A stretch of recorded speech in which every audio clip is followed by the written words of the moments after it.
Welcome to our Daily Bible Devotion. No.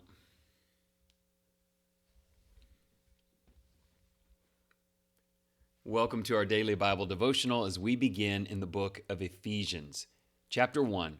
Paul's letter to the Ephesians opens by praising God for his spiritual blessings in Christ and highlighting God's predestined plan, choosing before the foundation of the world to make believers holy and blameless. Through Jesus we have redemption, the forgiveness of sins, and the riches of God's grace.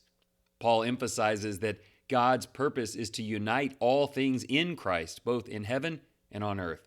He then speaks of the Holy Spirit as the guarantee of our inheritance, sealing believers until final redemption.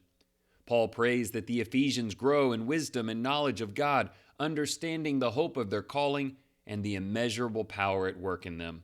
He concludes by exalting Christ as the head over all things, seated at God's right hand with authority over all creation.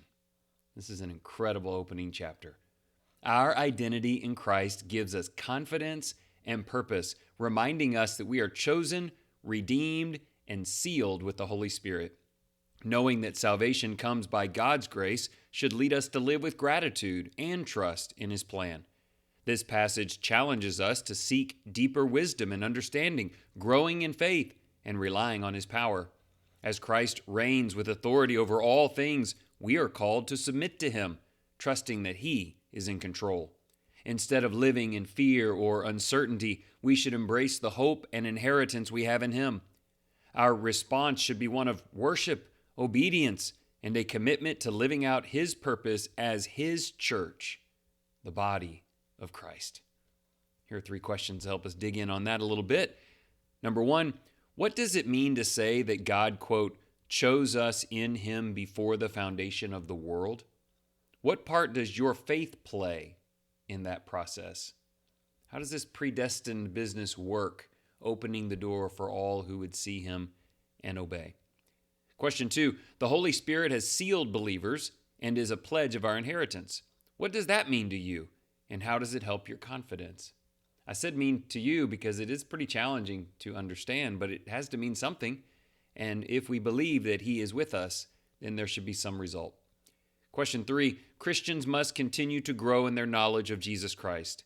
How can you ensure that your connection to Him continues to deepen? What are your ING strategies, your moving forward, learning, growing daily habits? Let's finish with a prayer.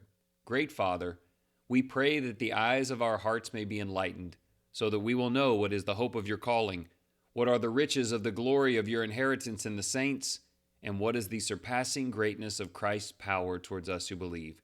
Please seal us with the Holy Spirit and preserve us eternally.